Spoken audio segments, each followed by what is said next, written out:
Good afternoon प्यारे बच्चों। जैसा कि आपको पता है कि हमने लास्ट वाले लेक्चर में विक्षेपण का कारण कर लिया था। ठीक है, तो अब हम हमारा जो नेक्स्ट टॉपिक है वो स्टार्ट करने वाले हैं। तो सबसे पहले देखो प्यारे बच्चों, ठीक है, तो सबसे पहले हम एक सूत्र लिख रहे हैं, ये है प्रिज्म सूत्र। तो प्यारे बच्चों हमारे पास एक प्रिज्म सूत्र भी होता है, क्योंकि हमारा सभी जो ये डेफिनेशन या थोड़े बहुत क्या थी हमारी, ये सभी प्रिज्म से रिलेटेड थी, परिभाषाएं और सूत्र भी। ठीक है, लेकिन अब जो हम क्या है प्रिज्म के सूत्र के लिए एक लिख रहे हैं, यानी कि जो फॉर्मूला होता है ये होता है अपवर्तनांक बराबर, ठीक है, यानी कि n बराबर साइन लेमडा m प्लस के a/2 और अपॉन में साइन a/2। यानी कि जहाँ देखो, जहाँ ये क्या है कि हमारा हो गया प्रिज्म और ये हो गया हमारा प्रिज्म कोण। मैंने कल प्रिज्म में देखना है एक बार जाके। ठीक है, ये यहाँ पे होता है अल्पतम विचलन कोण, यानी कि किरणों के बीच का कोण। ठीक है प्यारे बच्चों, जहाँ हम इसमें लिख देते हैं कि जो हमारा क्या है ये डेल्टा m है, देखो ये वाला। ठीक है, ये तो है हमारा विचलन कोण, क्या है विचलन कोण, और ए होता है हमारा क्या प्रिज्म कोण, और एन आपको मैंने लिख ही दिया है, क्या है एन अपवर्तनांक। ठीक है प्यारे बच्चों, अब देखो इन तीनों में जो संबंध होता है प्रिज्म के लिए होता है, यानी आपको जो मतलब आपको जो न्यूमेरिकल आता है इसका, शायद इसमें बुक में तो नहीं दिखा रखी है। ठीक है, शायद ये हट गया होगा शायद। तो एन बराबर होता है साइन लेमडा एम प्लस ए अपॉन 2 अपॉन साइन a/2। ठीक है, ये लगाती है, यानी हमें सूत्र में ये ए का मान दे देता है, एन का मान दे देता है, यानी दो की वैल्यू दे देता है और तीसरे की पूछ लेता है। तो हम क्या है ये सूत्र अप्लाई करते हैं फिर। तो इसके बाद में हमारा जो नेक्स्ट टॉपिक है प्यारे बच्चों, नेक्स्ट टॉपिक है हमारा वायुमंडलीय अपवर्तन। क्या है वायुमंडलीय अपवर्तन। अब प्यारे बच्चों इसमें क्या नाम आया है वायुमंडलीय अपवर्तन। अब अपवर्तन तो पता ही होगा सभी को। अपवर्तन यानी जब वायुमंडल के द्वारा प्रकाश का अपवर्तन होता है, वही क्या कहलाता है हमारा वायुमंडलीय अपवर्तन कहलाता है। क्योंकि सभी बच्चे जानते हैं कि जो पृथ्वी है, ठीक है, यानी जो पृथ्वी है, पृथ्वी के चारों ओर क्या है, यानी एक चादर से ढकी हुई है, यानी जिसमें ऑक्सीजन हीलियम ऑक्सीजन वगैरह वगैरह, ठीक है, परतें रहती है, और इसे ही हम क्या कहते हैं वायुमंडल कहते हैं। और सभी सभी को पता है कि हम जितने ऊपर जाते हैं तो वायु की जो परतों का घनत्व घटता जाता है, क्योंकि सभी को पता है कि पृथ्वी के जितने हम ऊपर जाते हैं तो वहाँ वायु की जो मात्रा है वो भी कम होती चली जाती है। क्योंकि आपने देखा होगा या पढ़ा भी होगा अखबारों में, या कोई पहाड़ों पर गया होगा इधर मसूरी साइड में, कि जितना हम ऊपर जाते हैं तो हमें सांस लेने में दिक्कत आती है। जैसे कि आपने न्यूज में भी देखा होगा कि जो केदारनाथ यात्रा पर जाते हैं तो यात्री रहता है, पहले उसका जो सांस है हार्ट बीट चेक की जाती है, क्योंकि ऊपर जाने पर जो है वायु का क्या है वायु कम हो जाती है, यानी वहां पर क्या है ऑक्सीजन मिलनी बंद हो जाती है। इसलिए क्या बताया मैंने कि ऊपर जाने पर क्या है परतों का घनत्व घटता चला जाता है। तो प्यारे बच्चों पता लग गया। तो वायुमंडलीय अपवर्तन क्या होता है कि वायु मंडल के द्वारा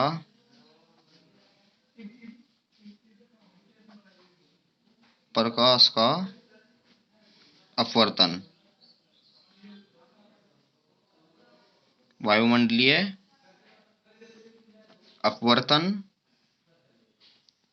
कहलाता है। ठीक है प्यारे बच्चों, अब यहां से क्या होता है कि इस पर आधारित बहुत सी घटनाएं हैं। ठीक है, यानी इस पर आधारित बहुत सी घटनाएं हैं। ठीक है प्यारे बच्चों, तो सबसे पहले क्या है कि ये होते हैं कि जो हमारा क्या है तारे होते हैं, ठीक है, वे क्या होता है कि रहते तो है नजदीक, लेकिन हम उनकी हमारी हमारी मतलब नजरों को क्या है वे मतलब ज्यादा दूर दिखाई देते हैं। ठीक है, एक तो कारण ये हो गया, और सबसे पहले यही लिख देता हूं मैं क्या कि तारे उनकी वास्तविक ऊंचाई से, ठीक है, क्या अधिक ऊंचाई पर प्रतीत होते हैं। ठीक है प्यारे बच्चों, देखो ये क्या है, हमारा थ्योरी पार्ट है, तो ये तुम्हें क्या है बुक से करा देता हूँ जल्दी जल्दी। ठीक है, क्योंकि बुक से बहुत जल्दी हो जाएंगे। हम सोच रहे हैं कि आज आपका ये चैप्टर कंप्लीट कराकर क्या है, इसमें एक आज जो न्यूमेरिकल है आपका न्यूमेरिकल करा दे। ठीक है प्यारे बच्चों, अब चलते हैं, हमारा क्या है ये, तारे क्यों, मतलब तारे उनकी वास्तविक ऊंचाई से अधिक ऊंचाई पर क्यों प्रतीत होते हैं। ठीक है, तो अब इसके बारे में लिखना स्टार्ट करते हैं, तो लिखो प्यारे बच्चों। तो क्या होता है, सबसे पहले देखो कि तारे की जो स्थिति है वो हमें दिखाई देती है, वो सत्य नहीं है, क्योंकि जो तारे हैं, तारे क्या है दूर दिखाई देते हैं, क्योंकि जब क्या है प्रकाश वायुमंडल में प्रवेश करता है तो हमें पता है कि उसमें क्या है विभिन्न परतें हैं, क्योंकि जब प्रकाश वायुमंडल में प्रवेश करता है तो उसमें विभिन्न परतें हैं, और इन परतों से क्या है अपवर्तन होता रहता है, और तारों के प्रकाश के अपवर्तन के कारण ही क्या है ये हमें अधिक ऊंचाई पर दिखाई देते हैं। बस ये लिखना कि हम जानते हैं कि, क्या लिखना है कि हम जानते हैं कि वायुमंडल में बहुत सी परतें हैं, ठीक है, जिनसे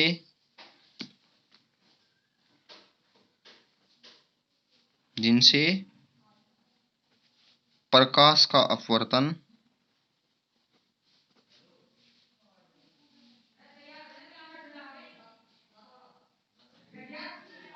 लगातार होता रहता है। अब बस इसमें क्या लिखना, अतः तारों के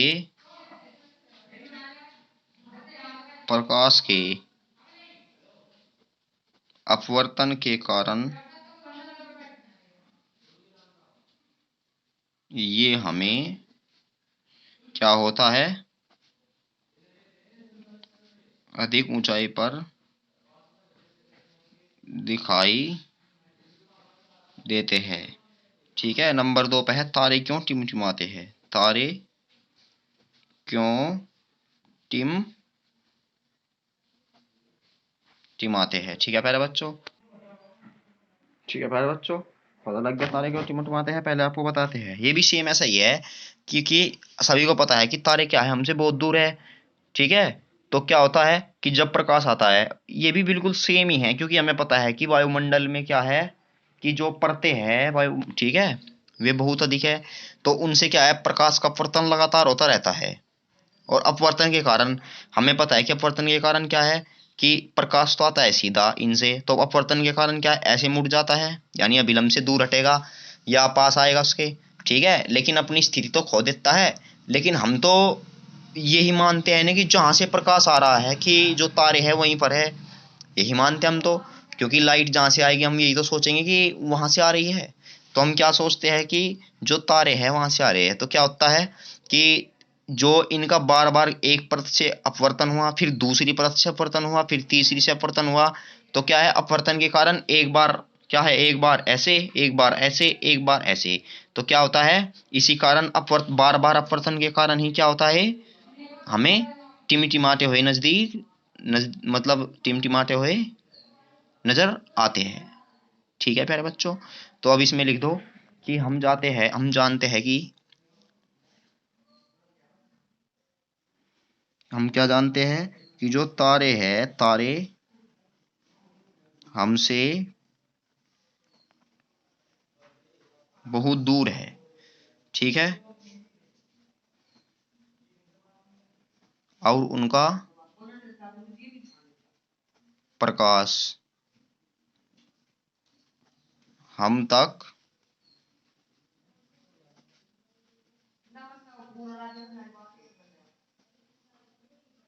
सीधे न पहुंचकर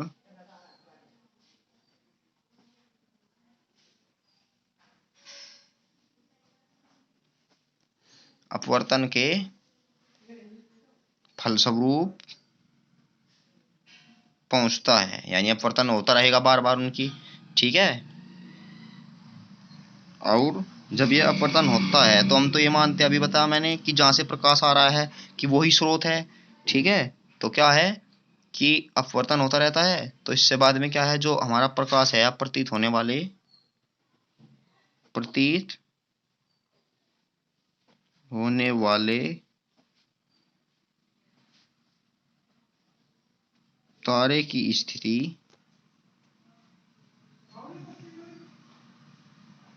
लगातार बदलती रहती है। ठीक है, और आंखों से आने वाला प्रकाश भी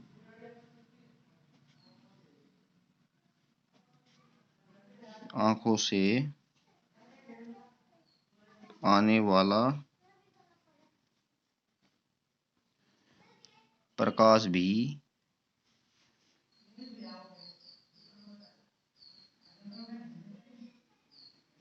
अपनी स्थिति बदलता रहता है। ठीक है, और इसीलिए तारे कभी कभी चमकीले भी दिखाई देते हैं।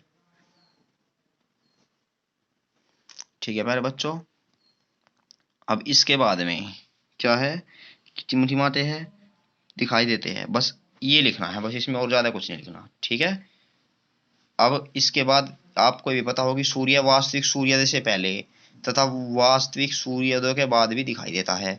इसका मतलब है कि जब सूर्य निकलता है वो तब भी दिखाई देता है और जब उगता है तब भी दिखाई देता है। ठीक है, तो प्यारे बच्चों इसके बाद में आता है हमारा टॉपिक प्रकाश का प्रकीर्णन। ठीक है, तो प्रकाश का प्रकीर्णन क्या होता है प्यारे बच्चों? देखो, प्रकाश का प्रकीर्णन ऐसी ऐसी कोई घटना नहीं है। ये क्या है कि जब प्रकाश आता है तो मिट्टी के धूल कण है उनसे टकराकर क्या है चारों तरफ को फैल जाता है, और यही घटना हमारी प्रकाश का प्रकीर्णन कहलाती है। तो पता लग गया सभी को कि प्रकाश का धूल, मिट्टी के कण, ठीक है, आदि से टकराकर चारों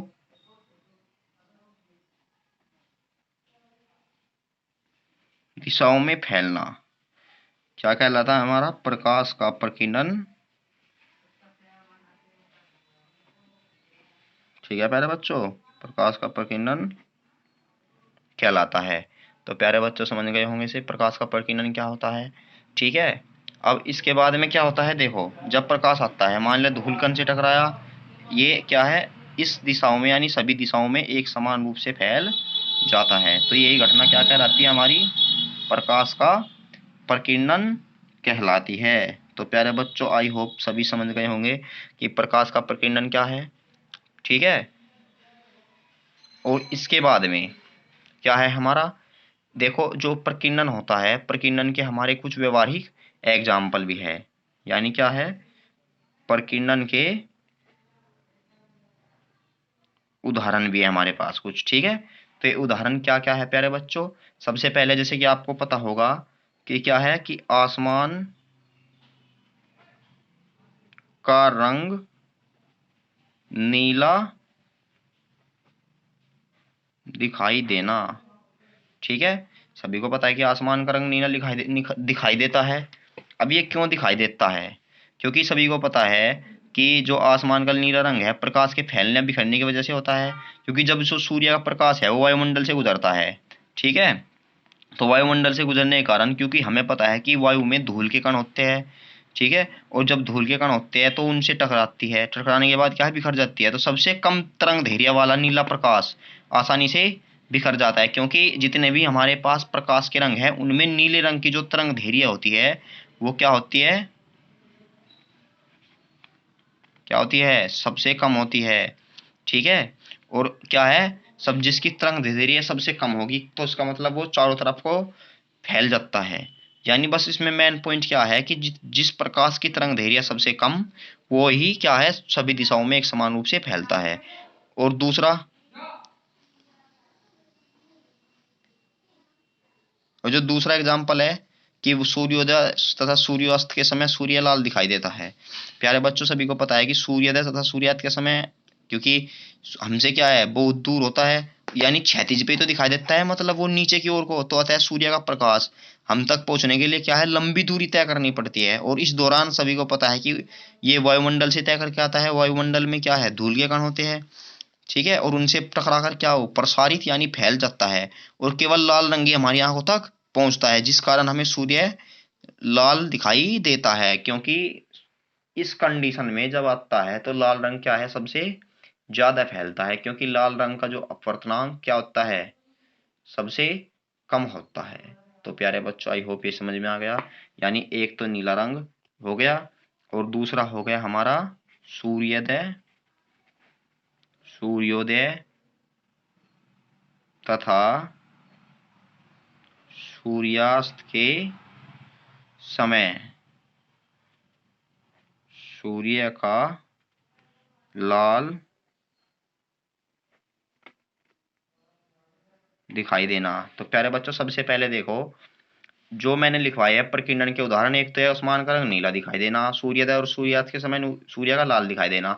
लेकिन एक बात हो रही है, यदि कोई अंतरिक्ष में, सभी को पता है कि जो एस्ट्रोनॉट होते हैं, जब वे क्या है अंतरिक्ष में जाते हैं और वे अंतरिक्ष से पृथ्वी को देखते हैं, तो उन्हें काली दिखाई देती है, ठीक है, क्योंकि वहां पर न तो प्रकाश का अपवर्तन होता, न ही कुछ होता, ठीक है। लेकिन हमें हमें क्या है कि जो वो आसमान है वो क्या दिखाई देता है, काला दिखाई देता है, वो नीला दिखाई देता है, लेकिन उन्हें कैसा दिखाई देता है, काला दिखाई देता है, क्योंकि वहां पर कोई भी प्रकाश का प्रकीर्णन वगैरह वगैरह नहीं होता। तो प्यारे बच्चों, आई होप ये समझ में आ गया होगा सभी के। तो एक बार देखो, आसमान का रंग नीला दिखाई देना, इसमें क्या लिखना है, ठीक है, तो मैं बोलता चलूँ, उसे लिखो सभी बच्चे। क्या, कि आसमान का नीला रंग प्रकाश के फैलने, बिखरने की वजह से होता है। जब सूर्य का प्रकाश वायुमंडल से गुजरता है, तो वायु के कणों द्वारा बड़ी तरंगदैर्घ्य वाले रंग, जैसे लाल, नारंगी, पीला इत्यादि, प्रकाश का बिखरना संभव नहीं होता। सबसे कम तरंगदैर्घ्य वाला नीला प्रकाश आसानी से बिखर जाता है, जिससे आसमान का रंग नीला दिखाई देता है। तो यहाँ तक लिखना है प्यारे बच्चों। और जो मैं अब बोल रहा था क्या है, वीडियो को रोक रोक के नोट करें, ठीक है। और इसके बाद में दूसरा है हमारा सूर्या सूर्योदय तथा सूर्यास्त के समय सूर्य का लाल दिखाई देना। तो ये क्या है, देखो, सूर्योदय सूर्यास्त के समय क्या है, लाल दिखाई देता, क्योंकि हम जानते हैं कि सूर्य हमसे बहुत दूर है। और लिखो, अब लिखो दोबारा, जब हम जानते हैं कि, ठीक है, सूर्य हमसे बहुत दूर है, ये लिखना है, ठीक है। इससे आगे क्या लिखना है, कि जब सूर्य से क्षैतिज प्रकाश आता है, तो सूर्य के प्रकाश को हम तक पहुंचने में क्या है, पहुंचने में लंबी दूरी तय करनी पड़ती है। क्या लिखना है, कि सूर्य के प्रकाश को हम तक पहुंचने के लिए लंबी दूरी तय करनी पड़ती है, जिस दौरान नीला रंग प्रसारित हो जाता है, और केवल लाल रंग ही हमारी आंखों तक पहुंचता है।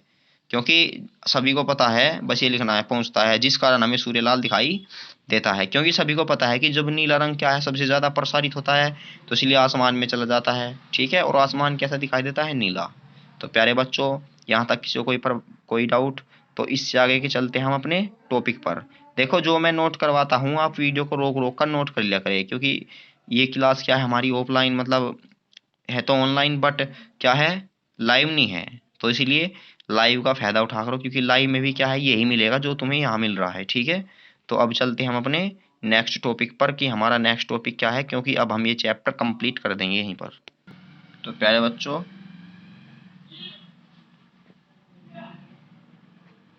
अब है हमारा टिंडल प्रभाव। अब देखो, टिंडल प्रभाव क्या है। देखो, टिंडल प्रभाव ये होता है, हमें पता है कि वायु में उपस्थित धूल, धुआं तथा पानी की बूंदों द्वारा प्रकाश के बिखरने या फैलने की घटना को क्या कहते हैं हम? टिंडल प्रभाव कहते हैं। और टिंडल जो प्रभाव होता है आपको दिखा देते हैं इसका कुछ टॉपिक सा। क्या होता है? ये होता है कि जब सूर्य का प्रकाश पतले छेद से होकर जाता है तो वायु में उपस्थित क्या होते हैं? धूल के कण होते हैं, तो उनका प्रकीर्णन। और जब सूर्य का प्रकाश बादलों से होकर जाता है, ठीक है, यहाँ से भी क्या है, हमें टिंडल प्रभाव प्राप्त होता है। और जब सूर्य का प्रकाश घने जंगलों से होकर गुजरता है तो वहां से भी क्या है, हमें टिंडल प्रभाव प्राप्त होता है। तो प्यारे बच्चों, आपका जो ये चैप्टर है क्या है, यहीं पर कंप्लीट होता है। ठीक है, इसके जो भी न्यूमेरिकल हमको मिलेंगे आपके न्यूमेरिकल सोल्व कराए जाएंगे। और प्यारे बच्चों, जितने भी इसके एग्जाम्पल है आपको एग्जाम्पल देखने हैं, क्योंकि विदाउट एग्जाम्पल क्या है, विदाउट एग्जाम्पल क्या, यदि तुम एग्जाम्पल भी निकालोगे, जो मैं सोल्व कराता हूँ उसके बाद एग्जाम्पल भी निकालोगे, तुम्हारा क्या है 99% क्या है न्यूमेरिकल सोल्व हो जाएंगे। क्योंकि कुछ ही बच्चे होते हैं जो न्यूमेरिकल कर लेते हैं, क्योंकि सभी क्या है, डरते हैं कि नहीं हो पाएगा, नहीं हो पाएगा, कुछ नहीं होने का। ठीक है, तो न्यूमेरिकल जैसे मैं बताऊं ऐसे क्या करो, कुछ भी गलती नहीं होने का। तो मिलते हैं हम अपनी नेक्स्ट वीडियो में कल की, परसों की, क्योंकि परसों क्या है, हम इस चैप्टर के जितने न्यूमेरिकल वगैरह मिलेंगे सब सोल्व करके अपना नेक्स्ट चैप्टर चलाएंगे। ठीक है प्यारे बच्चों।